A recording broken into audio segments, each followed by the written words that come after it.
Tension ஆகுது. மற்றவங்க அது யாராக இருந்தாலும் தப்பு தான், தண்டன் தான். அது அந்த இடத்துல ரொம்ப ஸ்ட்ராங்காக நின்று பண்ணா பாருங்க. IBC மங்கை வியூவர்ஸ்க்கு வணக்கம். இன்னைக்கு நம்ம சேனல்ல என்ன வீடியோ பார்க்க போறோம்னா, நான் இன்னைக்கு உங்ககிட்ட ஒரு ஸ்கின் கேர் சீக்ரெட் சொல்ல போறேன். அது என்ன சீக்ரெட்னு தெரிஞ்சுக்கணுமா? அப்போ இந்த வீடியோவை ஸ்கிப் பண்ணாம பாருங்க. நம்ம டெய்லி ரொட்டீன்ல மாய்ஸ்சரைசர் அப்ளை பண்றோம். மாய்ஸ்சரைசரை 4 விதமா யூஸ் பண்ணலாம். என்னது 4 விதமா அப்படின்னு நீங்க நினைக்கலாம். ஆமா, 4 விதமா யூஸ் பண்ணலாம். அது என்னன்னு தெரிஞ்சுக்கிறதுக்கு வாங்க வீடியோக்குள்ள போகலாம். ஸோ ஃபர்ஸ்ட் ஸ்டெப் பார்த்தீங்கன்னா sleeping mask. So sleeping mask நீங்க என்ன மாய்ஸ்சரைசர் யூஸ் பண்றீங்களோ அது கூட 2 drops tea tree oil use பண்ணுங்க. அது ரெண்டுமே மிக்ஸ் பண்ணி உங்க ஸ்கின்ல அப்ளை பண்ணிக்கோங்க. அப்ளை பண்ணி ஓவர் நைட் விட்டுறணும். இது ஓவர் நைட் விட்டுட்டு மறுநாள் காலையில எழுந்து வாஷ் பண்ணணும். இது பண்றதுனால உங்களுக்கு என்ன பெனிஃபிட் பார்த்தீங்கன்னா, இது உங்க ஸ்கின்னை சூதிங்கா வச்சுக்கும். செகண்ட் ஸ்டெப் பார்த்தீங்கன்னா ஷேவிங் க்ரீம். நீங்க ஃபேஷியல் ஹேர் ரிமூவ் பண்ணும்போது உங்க ஸ்கின் ரொம்ப ட்ரையாகவும் பிரேக் அவுட்டாகவும் இருக்கும். ஸோ அந்த மாதிரி டைம்ல நீங்க ஆலோவேரா ஜெல் உங்க ஸ்கின்ல அப்ளை பண்ண பிறகு ஷேவ் பண்ண ஆரம்பிச்சீங்கன்னா உங்க ஸ்கின் நரிஷ்மெண்ட்டாகவும் இருக்கும்.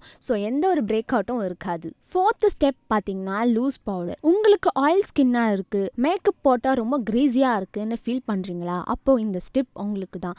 நீங்கள் மாய்ஸ்சரைசர் மட்டும் அப்ளை பண்ணுறதுக்கு பதிலாக மாய்ஸ்சரைசர் கூடவே லூஸ் பவுடரும் மிக்ஸ் பண்ணி அப்ளை பண்ணுங்கள்.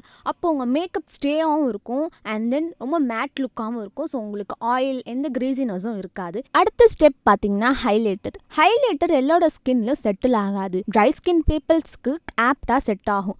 ஆயில் ஸ்கின் இருக்கிறவங்களுக்கு செட் ஆகாது. பிகாஸ் ஆல்ரெடி உங்கள் ஸ்கின் ஆயிலாக இருக்குது. அதுக்கு மேலே நம்ம ஹைலைட்டர் போட்டால் எப்படி இருக்கும் யோசிச்சு பாருங்கள். அப்போது எங்களால் ஹைலைட்டர் யூஸ் பண்ண முடியாதா அப்படின்னு நீங்கள் நினைக்கலாம். பட் அப்படிலாம் இல்லை. உங்கள் மாய்ஸ்சரைசர் கூடவே ஹைலைட்டரை மிக்ஸ் பண்ணி அப்ளை பண்ணுங்கள். இந்த ஸ்டெப் பண்ணுறனால உங்கள் ஸ்கின்ல இருக்க ஆயில் எக்ஸஸ் பண்ணிடும். அப்புறம் உங்கள் ஸ்கின்னை செட்டில்டாக ஷைனிங்காக வச்சுருக்கும். ஓகே, ஸோ மாய்ஸ்சரைசர் எப்படி 4 விதமாக யூஸ் பண்ணுறதுன்னு நான் இந்த வீடியோவில் சொல்லியிருக்கேன். உங்களுக்கு இந்த வீடியோ பிடிச்சிருக்கணும்னு நினைக்கிறேன். உங்களுக்கு ஏதாச்சும் டவுட் இருந்துச்சுன்னா கீழே கமெண்ட் பண்ணுங்க. இந்த மாதிரி நிறைய பியூட்டி டிப்ஸ் தெரிஞ்சுக்கணுமா? அப்போ IBC மங்கை சேனலை சப்ஸ்கிரைப் பண்ணுங்க. நீங்கள் ட்ரை பண்ணும்போது இன்னொரு விஷயம் என்னன்னா, எப்பவுமே அப்வர்ட்ல இருந்து இப்படி தான் ப்ளோ பண்ணணும்.